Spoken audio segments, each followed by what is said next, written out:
우리 월요일 저녁부터 시작했는데 벌써 이렇게 금방 마지막 날이 됐어요. 그죠? 네.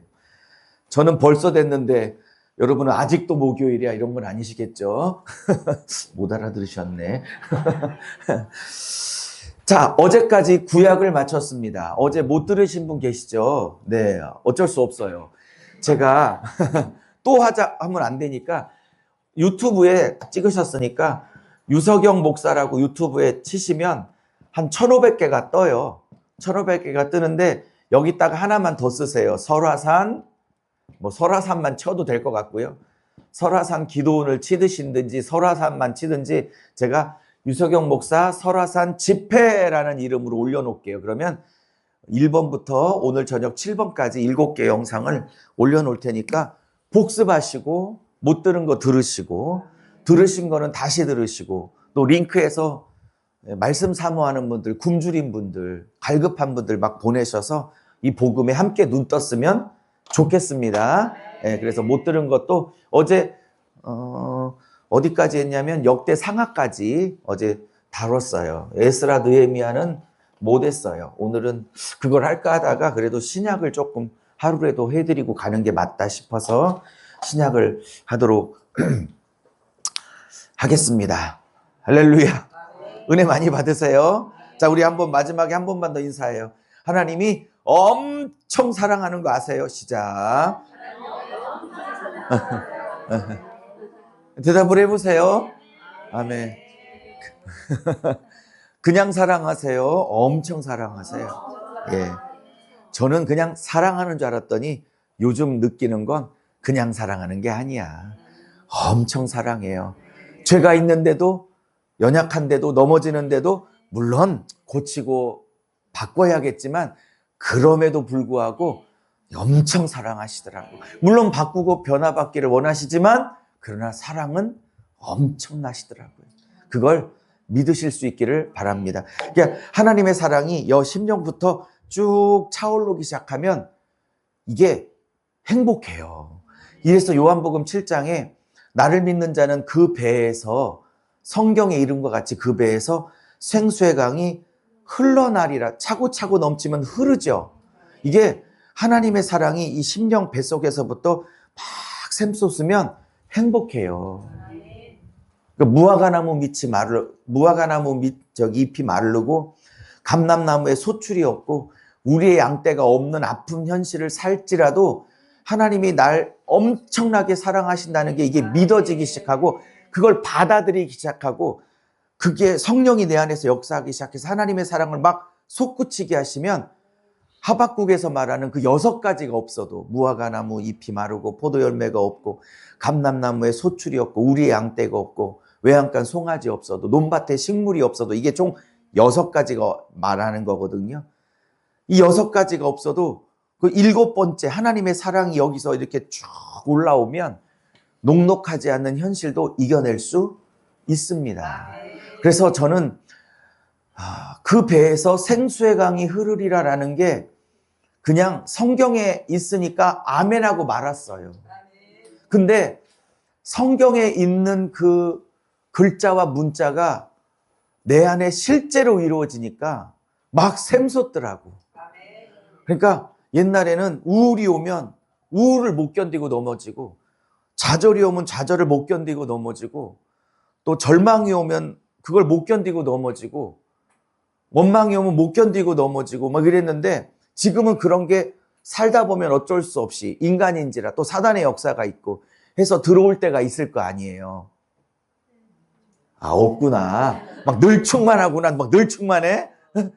가끔은 들어오잖아요. 사람인지라 죽을 때까지. 근데 옛날엔 이게 들어오면 생각 장악하고 머리 장악하고 감정 장악하고 의지 장악해서 막 우울에 잡히고 슬픔에 잡히고 원망에 잡히고 짜증에 잡히고 한에 잡히고 막 그랬는데 이게 들어올지라도 여기서 밀어내니까 왜 목욕탕 가시면 고여있는 목욕탕이 있죠. 그거는 어른들이 먼저 이렇게 한번 훑고 가시면 이렇게 때를 이렇게 제껴가면서 들어가야 되잖아요. 요즘 목욕탕은 어때요? 밑에서 솟죠. 어르신들이 이렇게 시원하다 그러면 떼국물이 있어도 죄송해요 아침부터 이렇게 막 솟으니까 흘러나가죠. 그런 것처럼 이렇게 들어와도 여기서 막 솟으니까 생수가 솟으니까 금방 밀려나가는 거예요. 저는 그게 성경에 써져 있으니까 억지로 아멘을 했는데 어느 날 이게 말씀이 실제화가 되더라고. 언제부터?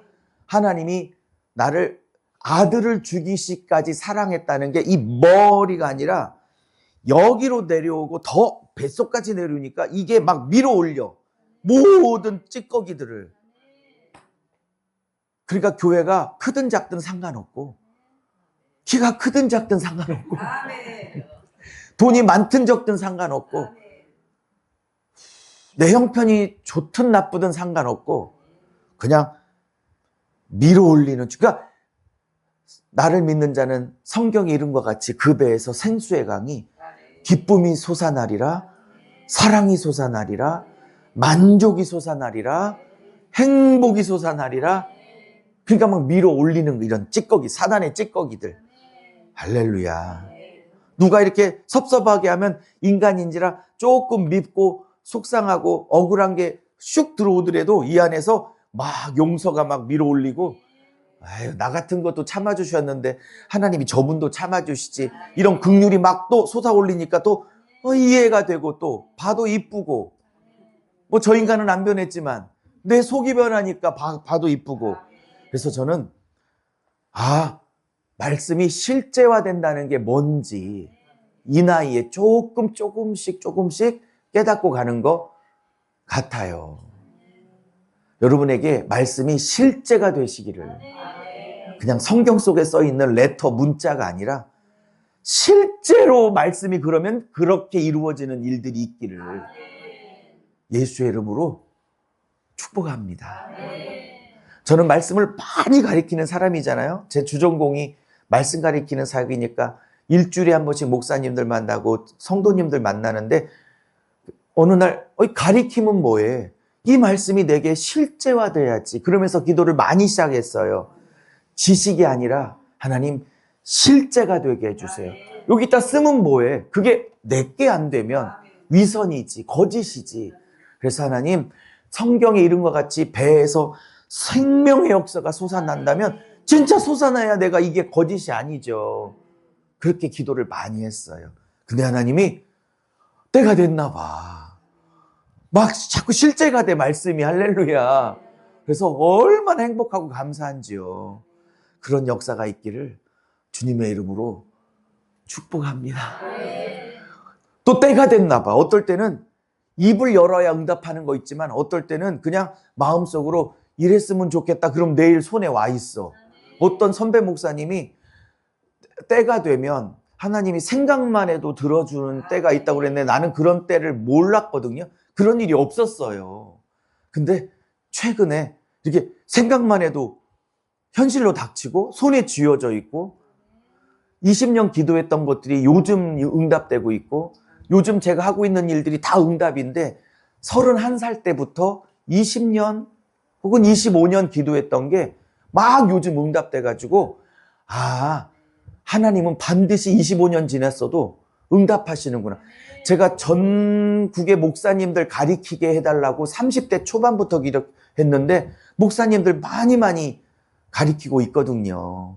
그게 다 이루어지고 있어요. 그래서 그 응답이 30살부터 기도를 시작했는데 제가 56살이니까 20에서 25년 걸렸는데 하나님은 아무리 오래 걸려도 수십 년 지나도 잊지 않고 때가 되니까 그때는 언제냐면 내가 준비될 때.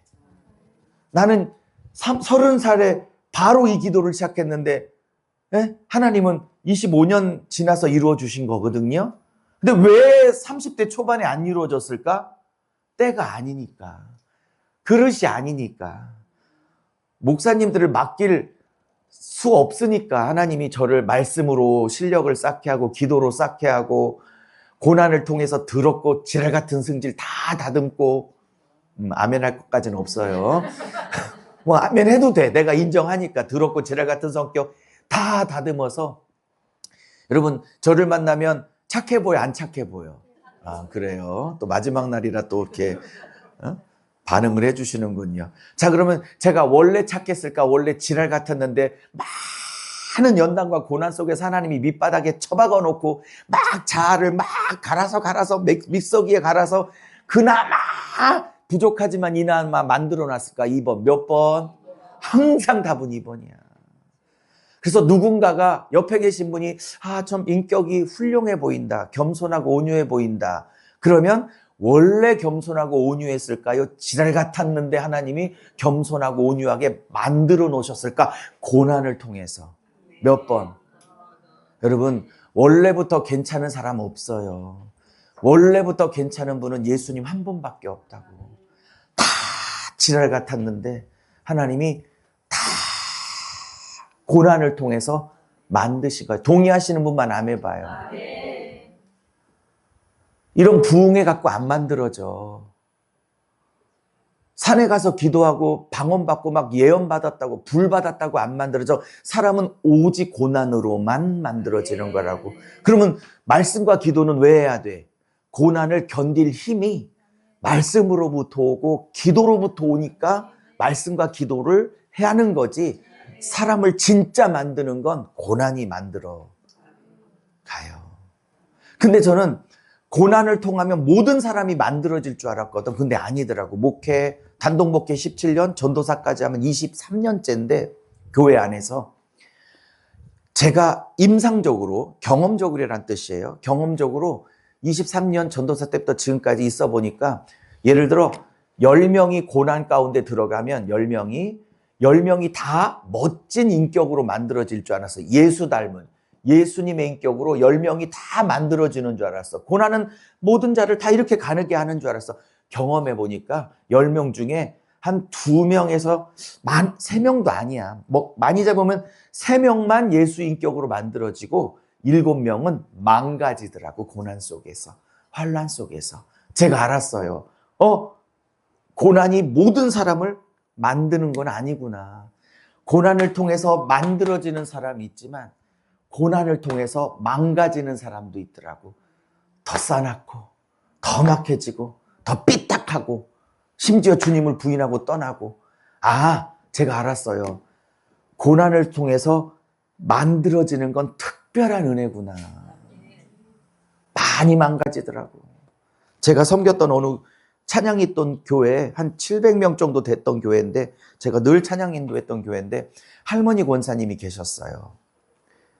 근데 담임 목사님이 저랑 친해가지고 한번 하소연을 하시더라고. 병원 신방 갔다 온 얘기를. 그때 유전도사 속상하다 그래서 담임 목사님 뭐가 속상하세요? 그랬더니 아무아무기 권사님 있잖아. 그래서 예, 그 신앙 좋으시고 좋으신 권사님이 했더니 암이잖아. 예, 저도 알고 있습니다. 근데 말기거든요. 목사님이 갔다 왔는데 느낌이 그러시더래. 못 사실 것 같으시더래. 마지막을 준비시켜라. 이런 응답이 오더래. 그래서 권사님 우리 담임 목사님이 권사님 너무 고생했다. 평생 믿음 지키느라고 고생했다. 권사님 때문에 자식들, 손주들 다 명문 가문 만들고 예수 믿는 손주들 만들고 한평생 고생했어. 하나님이 부르시니까 이제 잘 준비해서 하나님 만나러 가시라고. 권사님이 눈물 뚝뚝 흘리며 아멘. 목사님 그랬을까? 아니면 네 가만데 나를 죽이냐고 했을까? 몇 번? 2번. 개척 멤버인데 30년을 넘게 700명 교인을 만들었던 권사님인데 등을 돌리더니 당신이 목사냐고. 와서 살려달라고 하는 게 목사지 죽으라고 하는 게 목사냐고. 나 예수 안 믿겠다고. 예수를 부인해버리더래. 그 자리에서 암 앞에서 며칠 더 살겠다고. 목사님이 속상해가지고 가짜였지 평생 그 신앙이.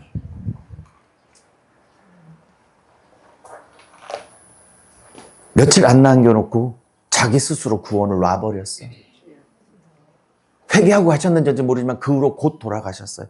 그 목사님께 해댔던 걸 회개하셨으면 천국 가셨을 거고 그거 회개 안 했으면 부인했으니까 본인이 지옥을 가셨겠지. 고난이 다 만들어내는 거 아니에요. 고난을 통해서 말씀 붙들고 기도 붙들고 씨름할 때 만들어지는 거지. 고난 그 자체가 만들지 않아. 고난 그 자체는 나를 망가뜨릴 수도 있어. 근데 그때 고난받을 때 말씀과 기도로 붙들면 만들어져. 하나님의 사람으로. 그래서 고난 중에 말씀과 기도가 중요한 거예요. 여러분, 고난 없이 좋은 사람, 좋은 인격자, 좋은 하나님의 사람 되는 건 거의 가능하지 않아요. 모세 봐요. 40년. 아브라함 봐요. 75세에 약속받고 100세 날 때까지 25년. 요셉 봐요. 17에 꿈꾸고 13년 죽도록 감옥에서 고생하고 종살이하고 30에 또 누구 있어? 너 아무나 대봐. 엘리야는 광야 없었어요. 예수님은 뭐 광야 없었어요. 광야가 있어야 하나님 그릇 됩니다. 목사님, 하나님 광야 없는데도 왕된 사람 있잖아요. 어제 배운 사울. 광야 없었죠. 바로 왕돼 버렸죠. 지켰어요? 못 지켰어요? 신앙을. 솔로몬은요. 바로 왕됐죠. 광야 없죠. 지 아비랑 달랐죠. 광야 없이 바로 왕된 사람이 딱 둘이야.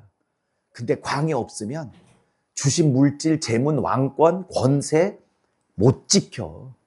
광야가 있어서 밑바닥을 쳐보고 거기서 내가 흙밖에 안 되는구나. 거기서 내가 티끌밖에 안 되는구나. 그럼 광야는 뭐 하는 기능이에요? 네가 티끌이야를 항복받는 게 광야라고 그래. 너는 먼지야. 너는 아무것도 아니야. 자학하라는 게 아니라 하나님 앞에서 내 실존이 티끌이구나, 먼지구나. 내 힘으로는 할 수 있는 게 아무것도 없구나. 하나님의 은혜 없으면 1초도 못 사는 존재구나를 항복하는 걸 말해, 광야는. 거기에 갔다 와야 물질 줘도 안 넘어가고 권세 줘도 안 넘어가고 9가지 성령의 은사 다 부어줘도 교만에 안 넘어가. 근데 밑바닥에 안 떨어진 상태에서 내 자아와 내 의와 내 잘난치기 조금이라도 남아있는 상태에서 하나님이 그 영광을 주잖아요. 사울처럼 솔로몬처럼 못 견뎌요. 다윗처럼 빡빡 겨야 돼, 광야에서. 그런데도 그렇게 광야에서 사울 때문에 밑바닥에 뒹굴르면서 하나님의 연단을 받았는데도 밧세바 때문에 넘어지고 인구조사 자기 군사력 자랑하는 사탄의 충동길 때문에 넘어지고 했잖아. 그렇게 연단을 받아도 넘어졌는데 광야 없는 사울과 광야 없었던 솔로몬은 견디지 못해요. 사단의 유혹을.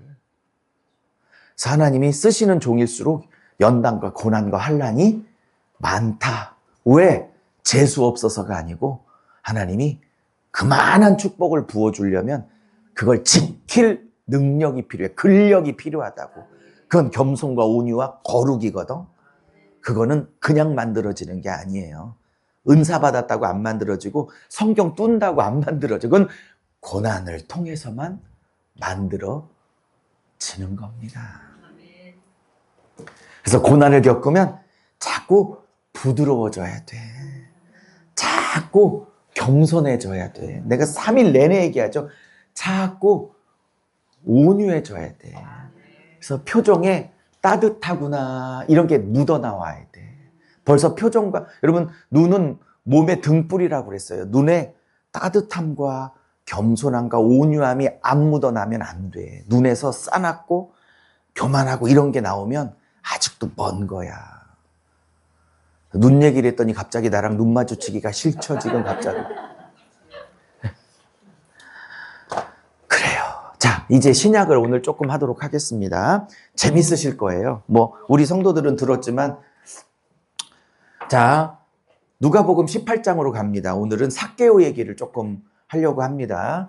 자, 여러분, 오늘 마지막 날 오전에 할 얘기는 뭐냐면 이런 얘기를 하려고 그래요. 단락 따라해보세요. 단락과 단락. 단락과 단락의 맥. 예, 단락과 단락의 맥. 에도 의도가 있다. 자, 우리 3일 내내 구약을 다 못했지만 창세기부터 열왕기 하까지, 아니 역대 상하까지 배우면서 우리는 뭘 배웠어요? 권과 권이 그냥 파편적으로 떨어져 있는 게 아니라 다 맥을 가지고 의도가 있다는 걸 3일 내내 증명했었죠. 재밌었죠. 자, 오늘은 범위를 확 좁혀서 한 권이 있으면 한 단락과 단락이 이렇게 있을 거 아니에요? 이 단락과 단락도, 여러분, 권과 권도 그냥 쓴 게 아니라 치밀한 의도를 가지고 배열을 했다고 증명을 했죠. 그러면 이 단락과 단락도 그냥 우연히 배열했을까? 되는 대로 배열했을까? 알아서 갖다 붙여 이렇게 됐을까? 아니면 저자가 뭔 한 이야기를 하고 싶어서 정확하게 단락의 의도를 가지고 배열했을까? 일단 동의가 되든 안 되든 답은 몇 번? 2번이야. 그거를 지금부터 증명해서 큰 덩어리를 봤지만 저렇게 좁혀봐도 여전히 저자의 의도가 있네라는 걸 증명하며 좀 범위를 좁혀서 훨씬 더 깊은 은혜를 가보도록 하겠습니다. 자, 그러면 먼저 성경이 어떤 식으로 구성되어 있는지 기초 지식을 알아야 돼요. 여러분, 우리가 지금 여러분이 갖고 계신 성경은 몇 장 몇 절이라는 장이 있어요, 없어요? 있죠. 그러니까 우리가 공부하죠. 또 몇 절이라는 절도 있어요, 없어요? 있어요. 그 다음에 조금 좋은 성경책을 사면 대한성서공회에서 이 단락과 이 단락은 별개의 단락입니다. 그래놓고 여기다가 동그라미를 쳐놓고 뭐 예를 들어 삭개오 뭐 이렇게 쓰죠. 네, 이렇게 또 다음 본문은 또 다른 주제니까 이렇게 해갖고 동그라미를 쳐서 주제를 해가지고 우리가 분류하기가 쉽게 해주죠.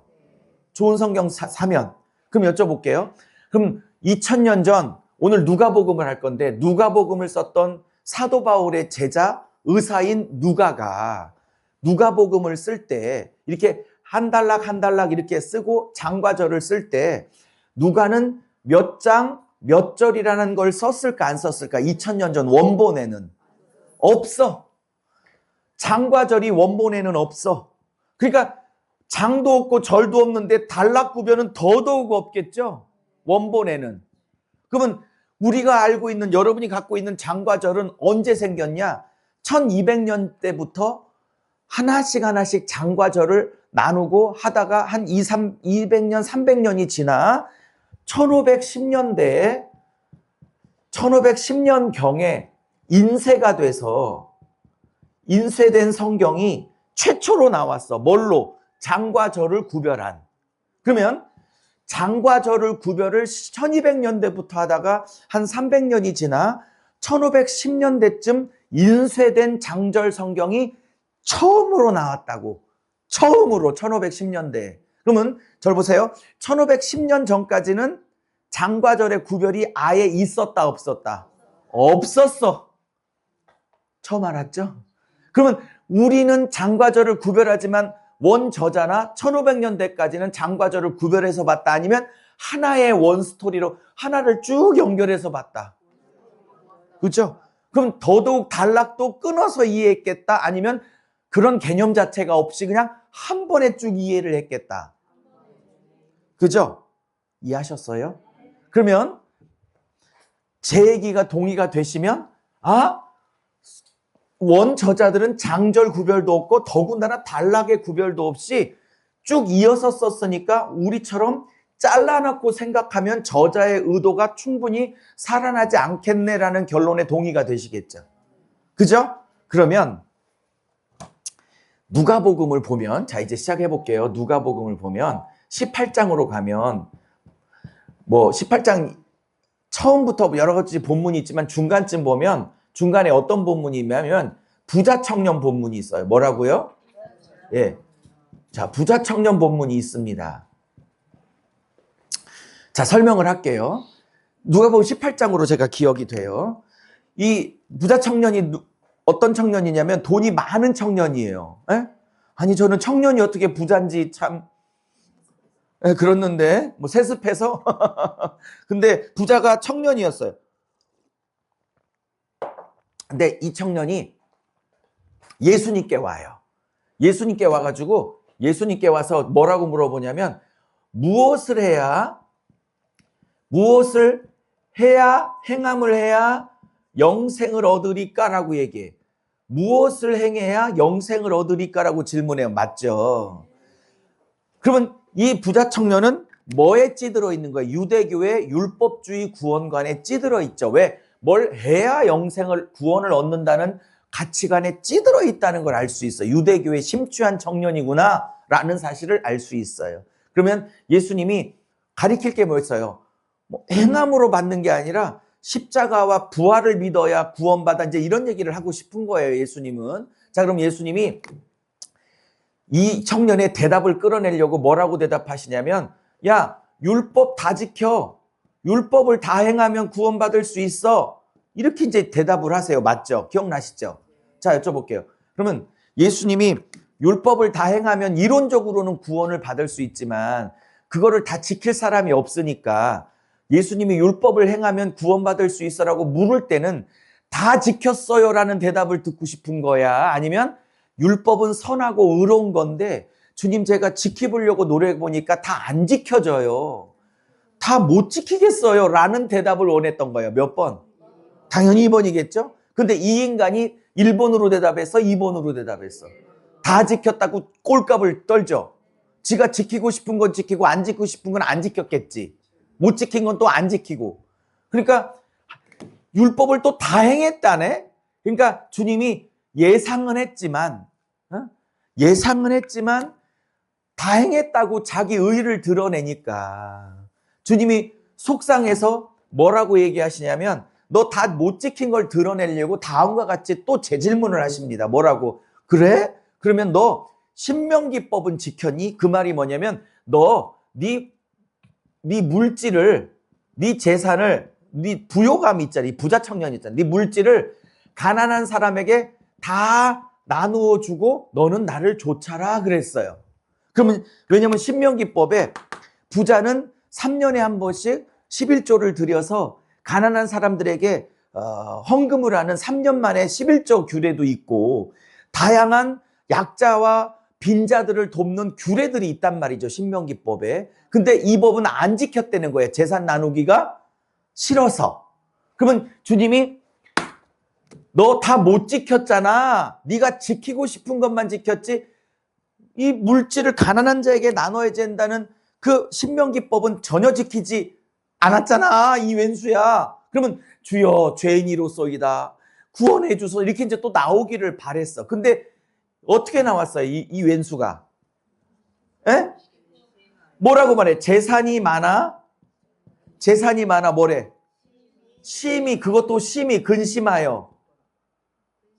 근심하더라로 나오죠. 잘 봐요. 누가복음은 근심하더라로 나와. 근데 잘 봐요. 똑같은 기사인 마태복음 19장에 가면 몇 장? 19장에 가면 똑같은 얘기가 나오는데 끝만 달라. 다 똑같고 마태복음 19장에 가면 근심하고 난 다음 주님을 떠나갔대. 떠나가니라고 그래. 마태복음 19장은. 잘 봐요. 누가복음 18장은 재산이 많아 근심했다라고만 얘기하고 마태복음은 근심을 벗어나 그냥 떠나가 버렸대. 왜 본문이 다르지? 누가복음과 마태복음하고. 그죠? 오늘 본문이 다르다는 것도 오늘 처음 알았어. 그죠? 근데 마가복음에 가면 내가 장까지는 잘 기억이 안 나는데요. 마가복음에 가면 예수님이 부자 청년을 사랑하셨다 이렇게 표현하고 있어. 그러니까 평소에 알고 계셨던 분이야. 서로. 마다가 보면 예수님이 이 청년을 사랑하셨더니라는 표현이 나와. 그러니까 마가복음엔 사랑받는 청년으로 나와. 그러니까 사랑을 했는데 구원에서 탈락하니까 너무 속상하신 거죠. 무슨 말인지 이해하셨어요? 얼마나 구원받기를 바라셨어요. 자, 그러면 이 사랑하는 부자 청년이 결국 그에게 제일 중요한 건 예수야 재산이야. 그가 목숨 걸고 있는 건 예수야 재산이야.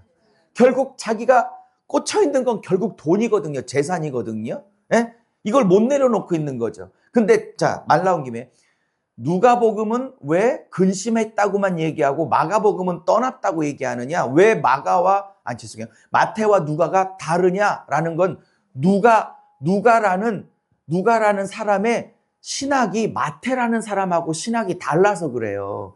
누가는 결론을 내리자면 좀 어려운 얘기지만 누가복음 전체를 살펴보면 누가는 한 영혼이라도 잃어버리는 걸 원하지 않아. 그래서 왜 둘째 아들 탕자의 비유가 어디만 나와? 누가복음에. 왜 한 여인이 드라크마 잃어버렸는데 그거 죽도록 찾을 때까지 온 집구석을 헤매가지고 그거 찾아내죠? 드라크마 비유가 누구만 나와? 누가만 나와. 그 말은 누가복음은 이건 제 얘기가 아니라 학자들의 얘기야. 이거 근심하여 떠나간 게 아니라 근심은 하지만 예수님 주변에 머물러 있는 것처럼 얘기하죠. 떠나가지 않아. 아직은 기회가 있는 것처럼 얘기해. 마가는 왜? 누가의 신학이 영혼을 잃어버리는 게 누가의 신학과 안 맞아. 내가 괜히 얘기했어. 너무 깊은 얘기인데. 어? 이렇게 성경을 꼼꼼하게 봐야 된다고. 근데 여러분은 꼼꼼하게 볼 시간과 여유가 없어. 이거는 목회자가 해야 될 일이야. 정말 꼼꼼하게 봐서 제대로 가르쳐야 한다고. 어쨌든 자, 요까지가 첫 번째 본문이에요. 자, 그리고 두 번째 본문이 나오는데 무슨 본문이 나오냐면, 아이고, 이거를 좀 지울게, 위에 거. 자, 위에 거 부자 청년만 남겨놓고 나머지는 설명했으니까 지울게요. 자, 지울게요. 핵심은 뭐냐? 이 사람의 핵심은 뭐냐? 재산이야, 재산. 자, 이 땅에 뭐? 물질이야, 그죠? 예, 물질이야. 자, 이 본문이 끝나면 두 번째 본문이 나오는데, 이름은 안 밝히는데, 누가복음 18장에 소경이 예수님 앞에 치유를 받아서 눈을 떠요. 눈을 떠. 뭐라고요? 예, 눈을 뜨는 장면이 나와. 그죠? 다윗의 자손이여 라고 부르면서 예수님을 멈춰 세웁니다. 여러분, 복음서에 다윗의 자손이여 그러면 예수님이 그냥 지나쳤을까? 100% 멈춰섰을까?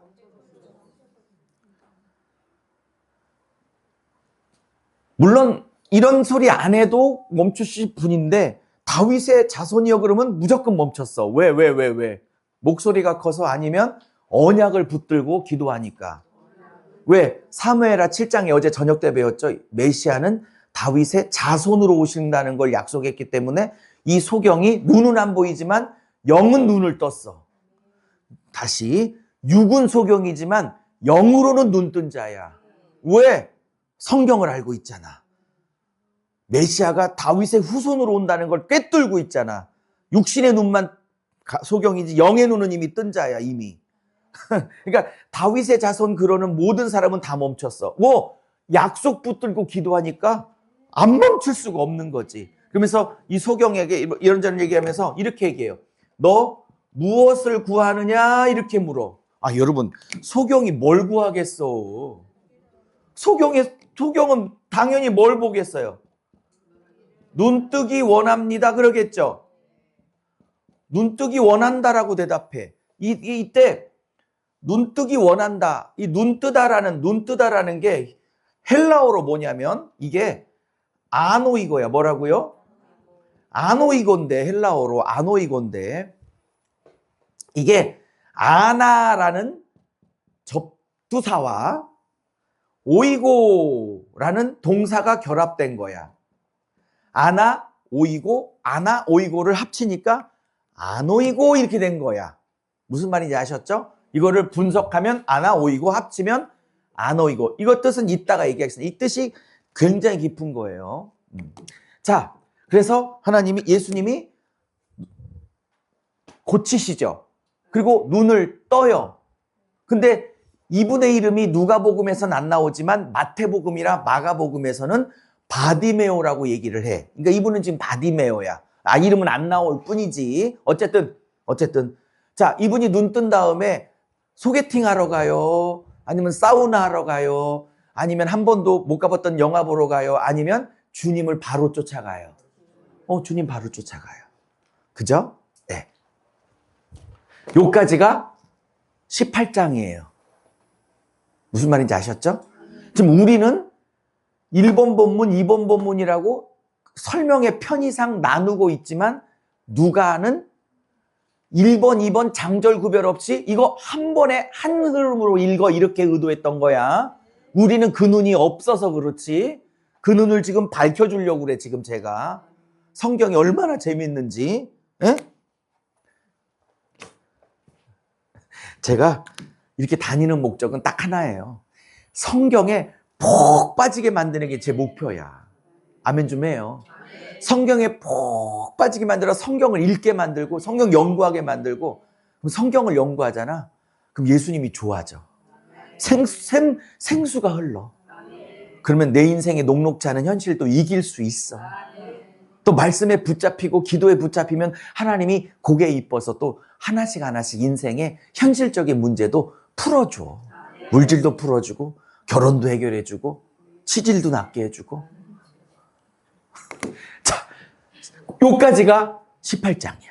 그러면 누가복음 19장에 가면 삭개오 본문이 있어요. 확인해 봐요. 네. 저 어렸을 때 배웠어요. 삭개오는 키가 작아 올라갔어요. 나무 위로 올라갔어요. 기억나세요? 잘 보인다, 잘 보인다. 예수님 얼굴. 이렇게 배웠던 기억도 나네. 그죠? 처음 들어요? 안 다녔어요. 전 어렸을 때 배웠어요. 자, 뭐 많은 얘기 할 수 있지만, 삭개오가, 이게 직업이 뭐예요? 세리죠. 네. 로마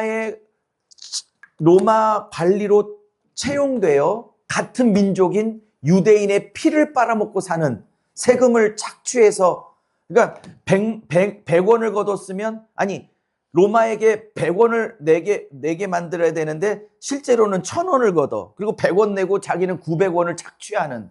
그래서 백성들이 너무 열받아 하는, 같은 민족끼리 민족을 빨아먹는 그런 나쁜 놈 취급을 당하면서까지 그가 세리를 하고 있는 이유는 뭐에 관한 집착이야? 아까 부자 청년하고 비슷하죠? 그죠? 그래서 이 부자 청년을 A라고 할 수 있고 이 삭개오를 A 다시라고, 같은 부류니까 A 다시 이렇게 할 수 있는 거야. 둘의 목적이 똑같으니까, 현재까지는. 이해하셨죠? 그러면 돈이 목적이야. 그런 비난을 통해서도 돈을 못 버리고 있어. 근데 예수님이 뽕나무 위로 올라간 삭개오를 쳐다보며 미스터 삭, 알아들은 거죠? 미스터 삭 내려와 그랬단 말이야.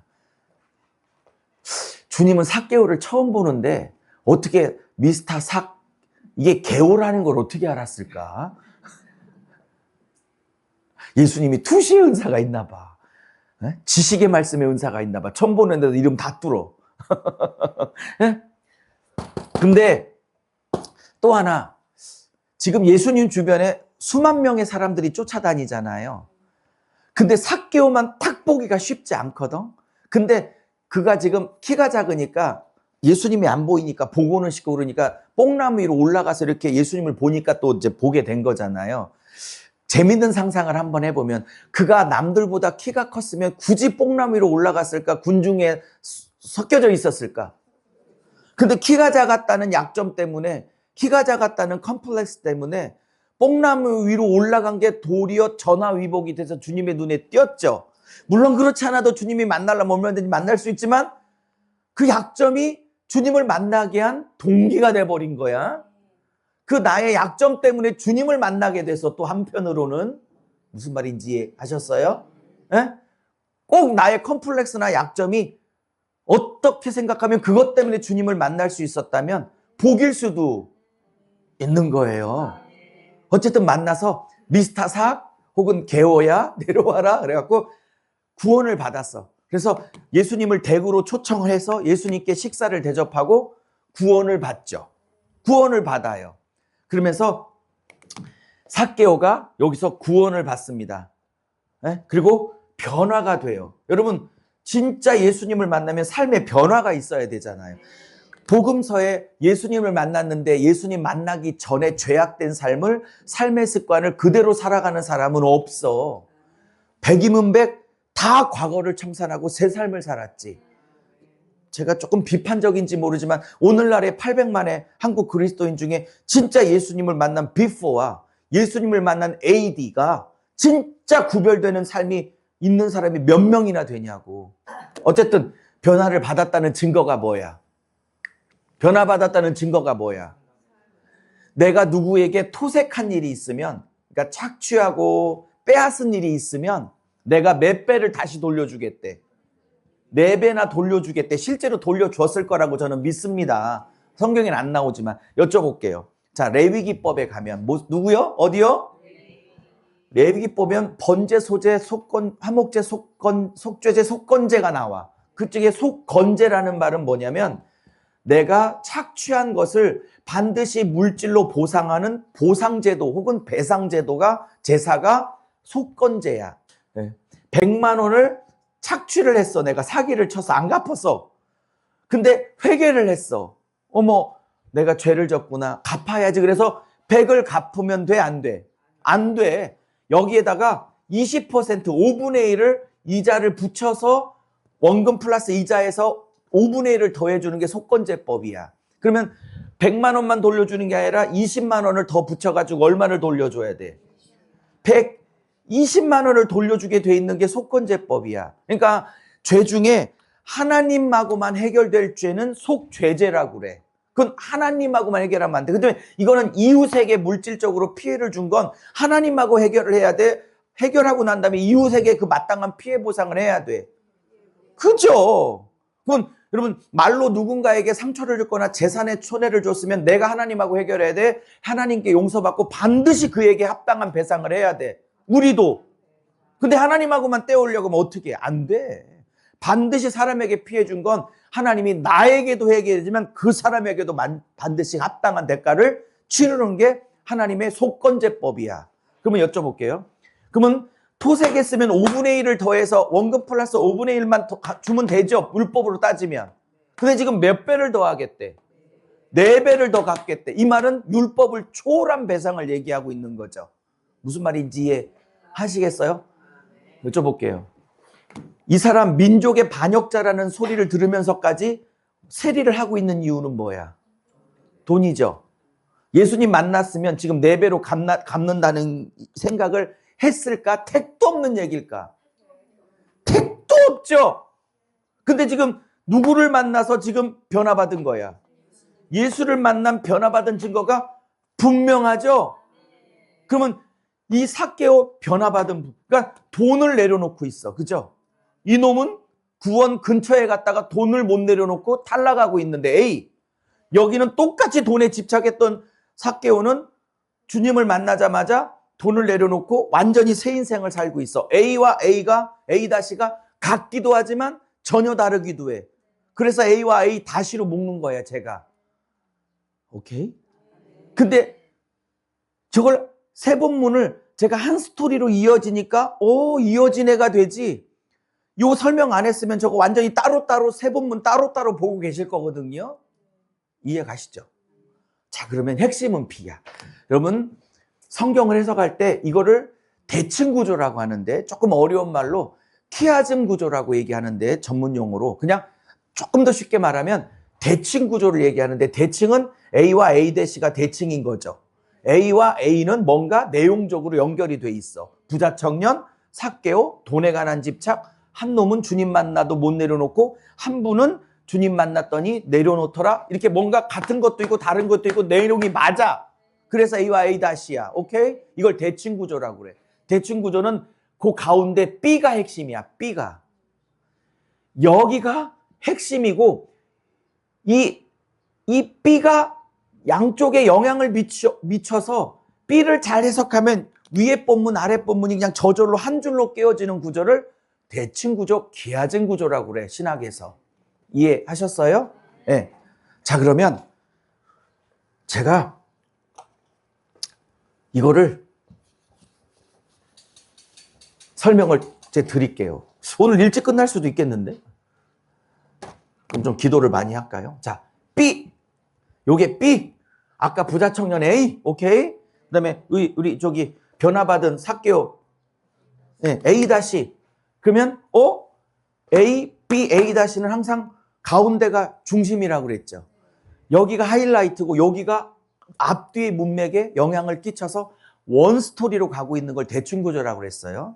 여러분은 부자 청년, 소경치유, 삭개오를 당연히 따로따로 세 본문으로 관계없는 세 본문으로 당연히 묵상을 하시고 성경을 받겠지만 저같이 성경은 1510년대까지는 장절 구별도 없었으며 더더욱 단락의 구별, 1, 2, 3이라는 단락 구별도 원래 없었으며 원래 한 스토리로 쓰여졌다는 가정하에 20년을 넘게 성경을 본 나에게는 저것은 여러분처럼 세 단락으로 안 보여.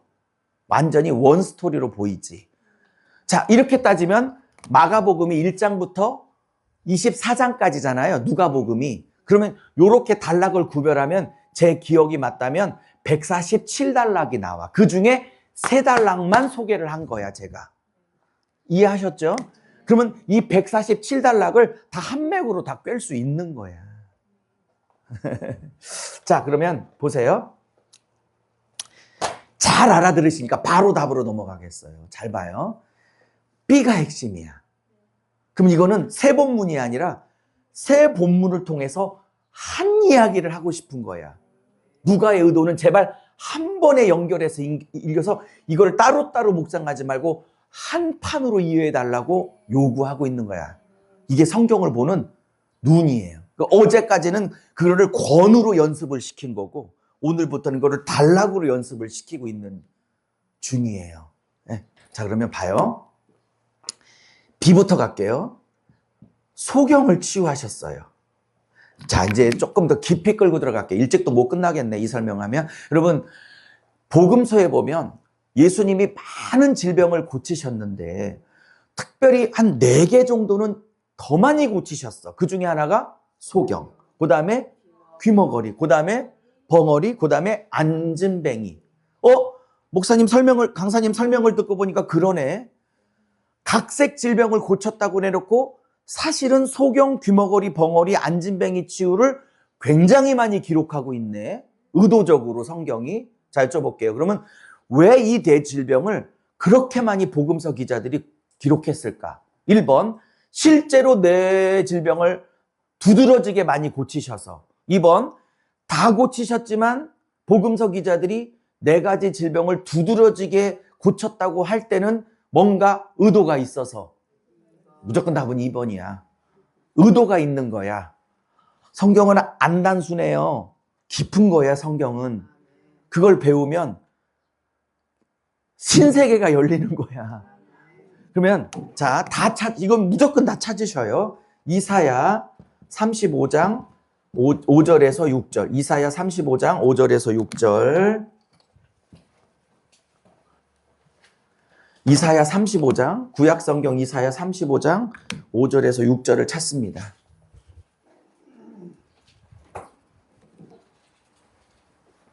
자, 찾으셨으면 아멘. 자, 읽을게요. 그때 시작. 그때에 맹인의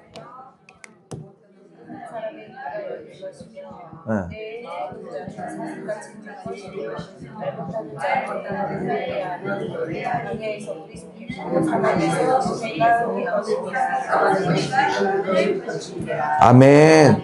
광야의 생수? 뭐라고 그랬어요? 광야의 샘물? 샘물이 흐를 것이니라. 오케이. 됐습니다. 예.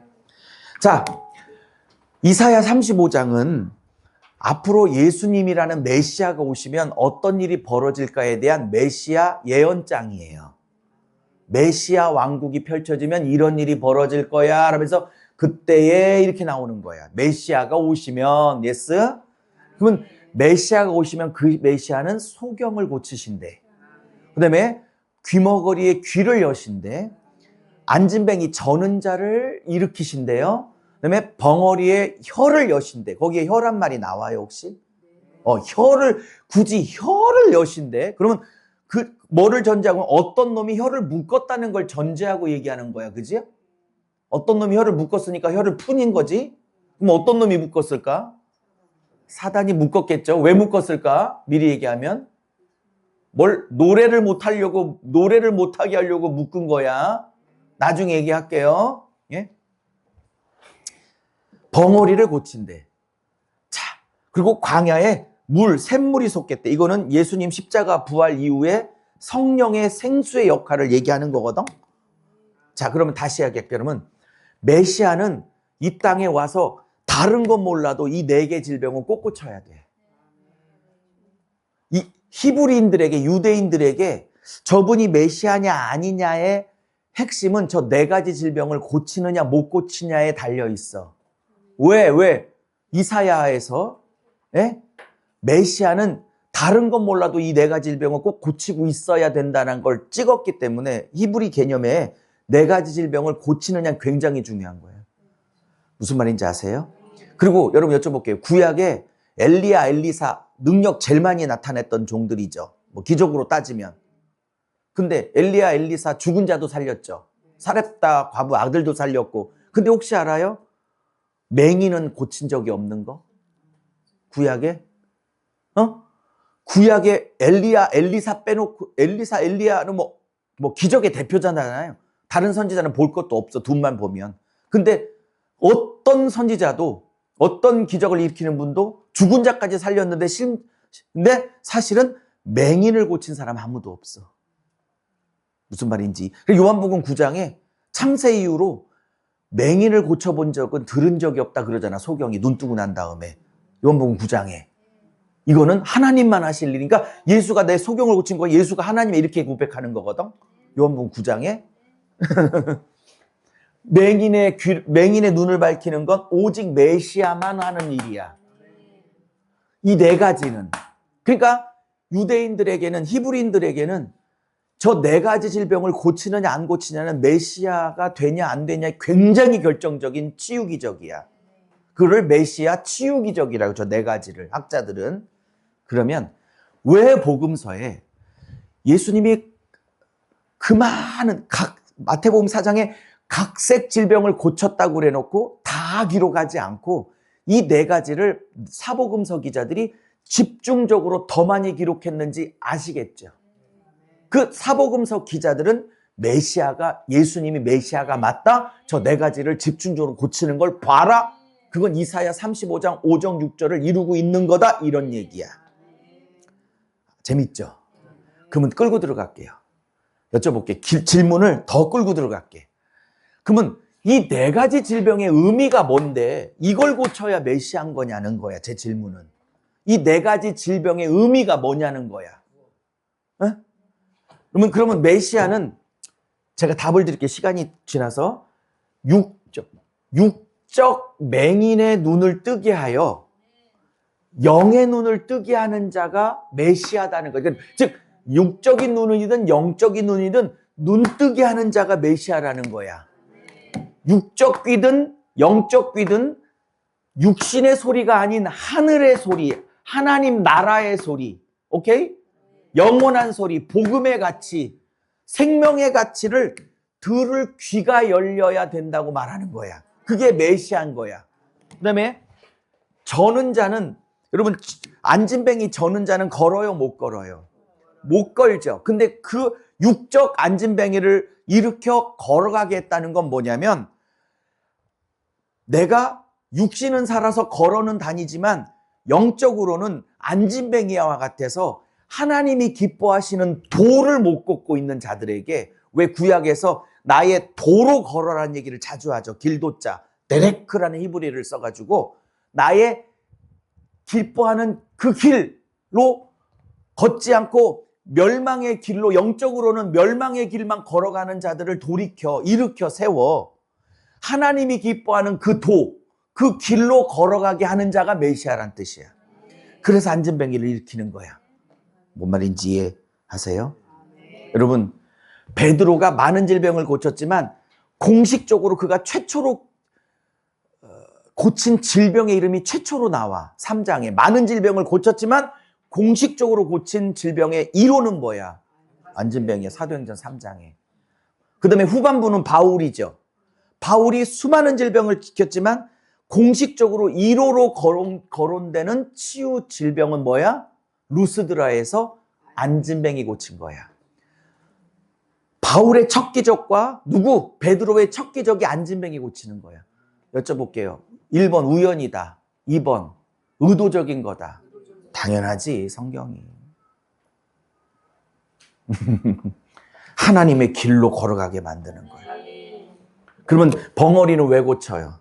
육적 벙어리를 고침으로 어떤 놈이 묶고 있는 그 혀를, 그 잡고 있는 놈을 쫓아내고 그 혀를 풀어서 원래 혀의 기능을 회복하는 거야. 뭔 말인지 알아요? 그러면 혀는 왜 만들었어? 입은 왜 만들었어? 이사야 43장 20절. 맞나? 이사야 43장 20절 맞는 것 같은데 꼭 틀려도 용서해 주세요. 이 백성은 내가 나를 위해서 지었나니 곧 나의 찬송을 부르게 하려 함이라. 맞아요? 43장 20절? 21절? 한 절 틀렸네. 43장 21절. 이 백성은 내가 나를 위해서 지었나니 곧 나의 찬송을 부르게 함이라. 오케이. 그러면 하나님이 입과 혀를 만든 이유는 뭐야? 창조주 하나님을 노래하라고 부른 거지. 그러면 어떤 놈이 그 혀를 묶었다는 건 뭐야? 창조주 하나님을 향한 경배와 찬양을 막으려고 입을 묶은 거죠. 그럼 그거를 풀었다는 건 뭐야? 불쌍해서 푼 거야? 물론 그렇지만 창조 목적을 회복하라고, 즉 창조주를 노래하라고 푼 거야. 그러면 원래 입은 뭐 하기로 한 거야? 남 비방하고 저주하고 싸가지 없는 소리하고 독한 소리 하라고 입이 있는 게 아니에요. 창조주를 노래하고 입이 있는 거지. 요 네 가지 질병 이제 다 왜 이렇게 고쳐되셨는지 알죠? 이걸 고침으로써 메시아는 눈뜨게 하는 자고, 메시아는 하늘을 들리게 하는 자고, 메시아는 자는 하늘을 노래하는 자고, 메시아는 하나님의 기뻐하는 길로 걸어가게 만드는 자다.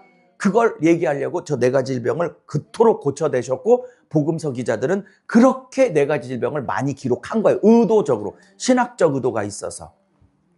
그러면 이 본문이 딱 가운데 B에 배치돼 있어. 부자 청년과 삭개오 본문 사이에. 답 다 드렸는데 이제 끝내도 되겠는데 아멘 하면 끝낼게요. 설명을 해야지. 아직은 뭔가 감은 오는데 이게 말로 표현이 안 돼. 그죠? 감은 왔죠? 근데 뭔가 문장으로 정리가 안 되지. 그래서 아직 집사님이 강사가 안 되는 거야. 감이 온 정도는 청중이고요. 이거를 말로 풀어낼 수 있으면 강사야. 하늘과 땅 차이야, 사실은 그게. 보세요. 소경치유를 여기다 놨어. 그러면 잘 봐요. 그러니까 2번과 3번 본문을 연결해 볼게. B가 A-에 영향을 어떻게 미치는지. 자, 이걸 한 본문으로 보면, 물론 소경 바디메오와 삭개오는 서로 다른 사람이고 장소도 다르고 서로 몰라. 근데 저자가 이거를 묶어놨을 때는 이걸 한 본문으로 연결해서 보라는 거야. 그럼 봐요. 눈 뜨면, 지금 눈 떴죠? 2번 눈 떴지? 육의 눈을 뜨든 영의 눈을 눈 떴지? 하늘에 눈 떴지? 눈 뜨면 어떻게 돼? 삭개오처럼 살아. 보여져요? 눈을 떴더니 돈이 다가 아닌 거야. 눈을 떴더니 땅이 다가 아닌 거야. 눈을 떴더니 권력이 다가 아닌 거야. 왜? 이 땅의 돈, 이 땅의 물질, 이 땅의 권력보다 더 높고 더 영원하고 더 아름다운 저 하늘나라 복음의 가치, 아멘 할 때까지 내가 할 거야. 생명의 가치에 눈 뜬 거야. 처음으로 머리 털라고.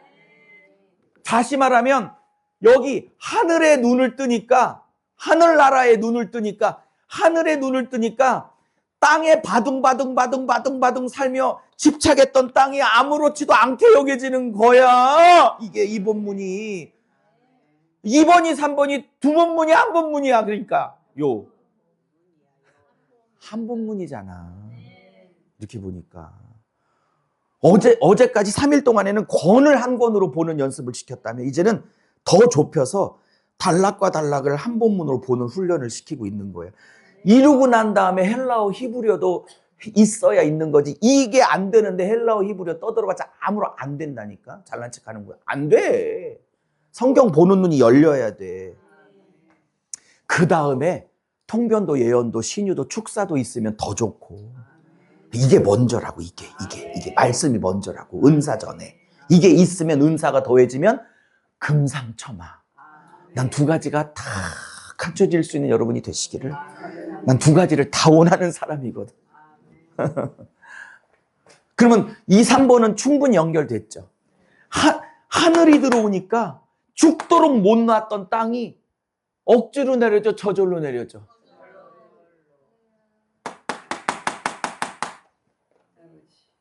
너무 재밌지 않아요? 그러면 요 위로 2번하고 1번 연결시켜 봐요.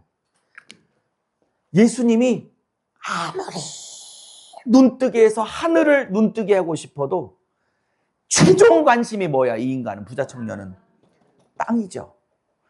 아무리 눈뜨게 해주고 싶어도 최종 목적이 땅인 자는 그대로 영적 소경으로 머물러 있든지 아니면 기회를 놓치고 떠나가든지.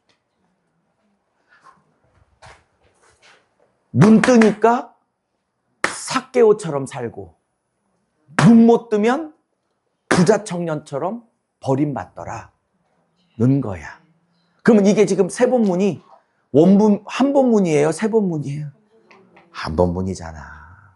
이렇게 성경을 이런 식으로 배워가야 된다는 거야, 이게. 그러면 어머 신기하고 너무 재밌네. 이거를 지식으로 추구하면 안 돼. 무슨 의미가 있어? 우리 머리만 키우지. 그러면 이거를 여기까지 배웠으면, 이건 이제 신학교 강의실이라고 한다면 강의했어요. 은혜되네. 오, 탁월한 관점이네. 뭐 어쨌다고. 이게 날 변화시켜야 되는 거지. 이걸 내 것으로 소화시켜 내가 눈뜬 자로서 삭개오처럼 살지 않으면 뭐 은혜 받고 기가 막힌 무슨 어려운 용어로 so what? so 그래서 what? 어쨌다고. 죄송해요. 웃자고 한 소리예요. 나는 정말 눈 떠서 삭개오처럼 땅을 내려놓고 살고 있는지, 아니면 눈을 떴는데도 여전히 땅을 집착하고 있는지 돌이키고 회개하고 다짐하고 몸부림치고 거기까지 가야 주님이 기뻐하는 거지. 이거를 지식적으로 주고받았다고 강의하는 자나 받는 자나 재밌네 뭐 어쨌다고 내 삶으로 안 끌고 오는데 내 삶으로 끌고 와야지. 이 부분을 배웠으면 진짜 내려놔야지. 근데 재밌는 건 이 삭개오가 억지로 내려놔요? 아니면 눈 뜨니까 저절로 내려놔? 변화받는 게 어거지로 하는 거야? 그냥 저절로 돼? 그러니까 눈 떠야 돼. 말씀에 눈 떠야 돼. 하늘에 눈 떠야 돼. 그래서 에베소서 1장 15절에서 20절에 바울이 감옥에 갇혀 있을 때 자기가 개척했던 에베소 교회에게 편지할 때 내가 기도하고 있어 그러면서 나 빨리 풀려나게 기도해. 이런 기도 없어. 첫 번째, 지혜와 계시형을 부어주사 마음의 눈을 영의 눈을 열어 하나님을 알게 하시고 나를 부르신 소망이 얼마나 큰지, 천국에 쌓아놓은 나의 기업의 영광의 풍성함이 얼마나 큰지, 그 나라 갈 때까지 나를 지키시는 그 능력의 지극히 크심이 얼마나 큰지 눈뜨게 하소서, 눈뜨게 하소서 그러잖아요. 목사의 사명은 자꾸 눈뜨게 하는 거야. 눈을 여는데 자꾸 땅에 눈을 열면 안 되고 자꾸 하늘의 눈을 열게 하셔서 보화를, 마태복음 7장, 보화를 하늘에 쌓아놓게 만들어야지. 눈이 자꾸 땅에 가게 만들면 안 돼. 자꾸 하늘에 가게 만들어서 대신 땅에 필요한 것은 영혼 살리고 하나님께 영광 돌리기 위해서 청지기로서 돈도 지위도 학벌도 필요해서 달라고 하는 거지, 그게 목적을 만드는 땅의 사람들 만들면 안 된다고. 하늘의 사람 만들어야지.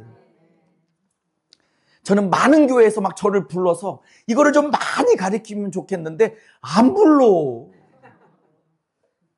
전사님 왜 안 부를까 나를? 모르니까요. 제가 유석영이라는 사람을 몰라서. 그게 아니라 막 유명해지고 싶은 게 아니라 하루도 좋아, 1시간이라도 좋아. 좀 눈뜨게 하고 싶어서. 눈뜨게 하고 싶어서. 끝났네요. 그러면 오늘 저녁에는 뭐 할 건가? 오늘 저녁이 하이라이트야. 왜 저녁에 하이라이트를 놨냐면 못 도망가게 하려고. 저녁 때 다 나오게 하려고 일부러. 물론 시간도 됐지만 저녁으로 미뤄. 그럼 뭐 할 거냐? 내가 맛만 보이게 궁금해 죽게 하고 내가 이제 나오게 만들 건데 시간도 안 되지만 어차피 1시간은 걸리거든. 지금부터 하면 그러면 안 돼. 그러면 봐요. 성경이, 제가 습관적으로 얘기를 하는데 성경이 얼마나 재밌는지 얘기를 제가 습관적으로 하죠. 쇼하는 것과 진심일까? 진심으로 보여? 쇼하는 것처럼 보여? 진심이라니까. 미쳐 있는 것처럼 보이죠? 이거에 미쳐야 돼. 이거에 미쳐야 돼. 그럼 66권 다 배우고 싶지. 100년 살아. 그러면 나랑 100년 살고 똑같이 100년 살면 100년쯤이면 다 배울 수 있어. 66권. 나는 다 가르쳐 봤으니까 한 절도 안 빼놓고. 자, 그러면 이게 마태복음 19장과 20장으로 가면 이게 오늘 저녁 때 할 텐데 요 똑같은 얘기가 똑같이 펼쳐지는데 이건 3본문이죠. 근데 이때 저녁 때 할 거는 7본문이야. 결론은 똑같은데 사이사이에 본문이 몇 개 더 있어. 그러면 결론은 눈 뜨야 된다라는 게 결론이겠죠. 근데 사이사이에 본문이 몇 개가 더 있으면서 7본문이 돼서 결론은 똑같은데 결론을 끌어가는 과정 중에 말씀이 100배나 깊어져. 그걸 저녁 때 해줄 거야. 마지막으로 많이 모시고 오셔. 그러면 미리 설명하면 제목만 툭툭 던지면 고민해 갖고 오라고.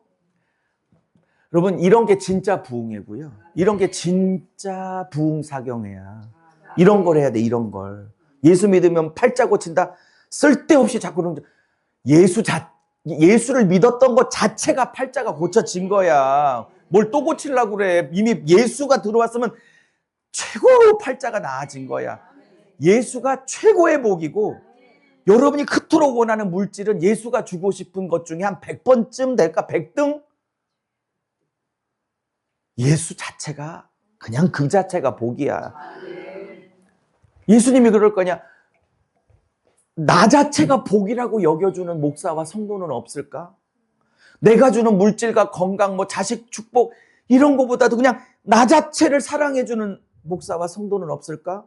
안 그러겠어 예수님이? 다 내가 주는 선물만 좋아하고 나 자체만 사랑해주는 목사와 성도는 없을까? 우시지 않을까? 난 우신다고 생각해요. 그만할게요.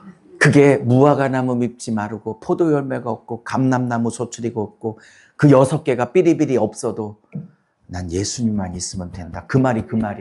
그 마음이 없이 무화과 나뭇잎이 마르고 포도 100번 불러도 소용없어. 네 중심에 나보단 무화과 나무 소출이 더 좋은 거 아는데 다 없어도 예수님 한 분이면 충분하다고.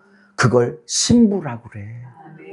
아니면 호세아서에서 호세아를 배반하고 맨날 몸을 섞는 그 고멜이 누군가가 아니라 내가 고멜이라고. 호세아 안에 있는 고멜이 나라고. 나 남편인 예수님 말고 딴 거를 더 사랑하는 그 고멜이 나라고. 그 호세아를 보면서 그 고멜을 나로 봐야 될 거 아니야. 그래서 나는 맨날 유멜로 이름을 바꿀까 생각 중이야. 유고멜. 자 끝내요. 자, 부자 청년 본문이 나와. 그리고 여기 끝에 7번째 본문인 소경, 이거 바디메오 똑같아요. 소경치유가 이렇게 나와. 그러면 결론은 똑같은 거지. 이게 떨어져 있으니까 1개 본문이고 이게 7번 본문이거든. 근데 요 사이에 누가복음에 없는 본문들이 5개나 더 껴 있어. 결론은 똑같은데 결론을 이끌어내는 말씀의 풍성함이 말도 못하다고. 여기에 미스터 베시 베드로가 나서서 부자 청년이 주님을 버리고 떠나가니까 속상할 거 아니야, 주님이. 그러니까 베드로가 나는 3년 반 전에 다 버렸는데 나는 이쁘지 않아요? 이렇게 나와. 그러면서 나한테 보상을 해주셔야죠. 뭘로 보상을 해주셔야죠? 보상 요구를 해. 요 본문이 나와. 그랬더니 주님이 뭐라고 예수님의 대답이 나오는데, 당연히 보상해주지. 내가 이 땅 내세에서도 보상하고 저 땅, 이 생과 내생에서, 그죠? 이 생과 내세에서, 즉 이 땅과 저 하늘에서 다 보상해 줄 거야. 그래놓고 그 보상은 영생이야. 그렇게 대답해. 요까지 하고 19장이 끝나. 그리고 20장이 시작돼. 확인해 봐봐요. 맞아. 그럼 4번째 본문이 뭐냐면 여기에 누가복음에만 있는 그 유명한 포도원 품꾼 비유가 나와. 이건 누가복음에만 있어. 아까 삭개오 본문이 아까 삭개오 본문이 누가복음에만 있듯 포도원 품꾼 비유는 마태복음만 있어. 그럼 아까 설명을 빠졌지만 다른 복음서에선 전혀 없는 삭개오 본문을 굳이 여기다가 붙여댈 때는 소경치유와 삭개오 본문을 연결해서 이해해야 내 의도를 안다라는 누가의 의도야. 마찬가지로 다른 복음서에서 안 나오는 포도원 품꾼 비유를 마태만 여기다가 딱 갖다 놓은 이유는 이 4번을 1, 2, 3번 흐름 안에서 4번을 이해해 주는 게 내 의도라는 마태 의도야. 그러면 포도원 품꾼 비유 아시죠? 새벽에 온 분, 5시, 7시, 9시, 11시, 13시 똑같이 왔는데 돈을 똑같이 줘. 근데 제일 먼저 온 사람이 열받죠.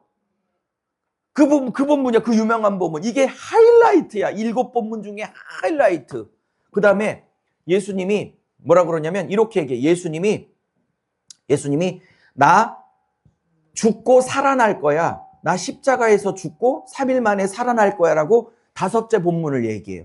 그랬더니 6째 본문이 뭐냐면 야고보와 요한이 지 엄마 시켜가지고 엄마를 살짝 동원해갖고 뭐 사실 지들 얘기죠. 그죠? 야고보와 요한이 뭐래? 예수님 로마 엎으시고 정권 잡으시면 어떻게 나를 좌편에 우편에 그러니까 좌정승 우정승 시켜주세요. 이렇게 말하죠. 그 다음에 소경치유가 있어. 이렇게 7본문이야. 그러면 부자청년과 소경치유가 아까는 바로 붙었었죠. 누가복음에선. 그래서 결론은 똑같지만 아주 단순하게 끌어냈지. 결론을 쉽게. 근데 요거는 1번과 7번을 떨어뜨려 놓고 한 5가지를 삽입해서 결론은 똑같이 낼 건데 훨씬 더 풍성하게 결론을 내리려고 하겠지. 그러면 미리 얘기하자면 여러분 눈에는 이게 7본문으로 따로따로 묵상을 하겠지만 강사 목사님 눈에는 이게 정확하게 아까 3본문이 한 본인 것처럼 이따 설명하겠지만 저녁 때 이게 7본문이 완전히 원스토리지. 나의 눈에는. 이렇게 따지면 마가복음이 162본문이다. 162본문. 그거를 한 번에 쫙 꿰 수 있는 거야 이게. 이렇게 전성경을 이렇게 배워 가야 돼. 숙제. 어려운 영어로 홈워크. 숙제. 오늘 하루 종일 이거 왜 한 본문이지? 왜 한 스토리지? 거룩한 고민을 하고 오시기. 이게 7시까지 숙제예요. 찬양하고 헌금하고 마무리하겠습니다.